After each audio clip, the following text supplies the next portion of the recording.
پڑھائی نہ کرنے پر بچوں کو مارنے سے بچوں کے دماغ اور نفسیات پر بہت منفی اثرات مرتب ہوتے ہیں۔ اس میں سب سے زیادہ والدین کے لیے جاننا یہ ضروری ہوتا ہے کہ بچے کس وجہ سے پڑھائی میں توجہ نہیں دے پا رہے۔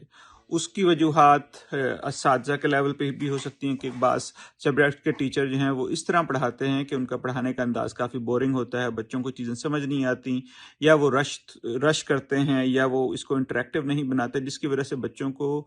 سمجھنے میں اور کام کرنے میں اور کیا ہوم ورک کب ختم کرنا ہے، ٹیسٹ کب ہے، اس کے سمجھنے میں دشواری ہوتی ہے۔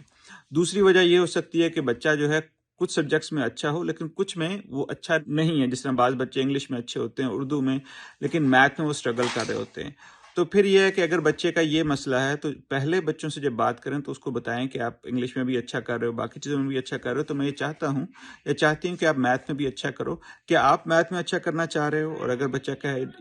ہاں، تو پھر ہمیں پوچھنا یہ چاہیے کہ کیا مسائل ہو رہے ہیں، کیا ٹیوٹرنگ کی ضرورت ہے یا کوئی اور مسئلہ ہے۔ تیسری چیز یہ ہوتا ہے کہ بعض دفعہ بچہ جو ہے کسی پریشانی میں، کسی خوف میں اس طرح مبتلا ہوتا ہے کہ اس وقت اس خوف اور اس کی وجہ سے وہ اس میں توجہ نہیں دے پاتا۔ اس لیے والدین کے لیے ضروری ہے کہ مسئلے کو جاننے کی کوشش کریں بجائے اس کے کہ مار پیٹ کا سہارا لیں۔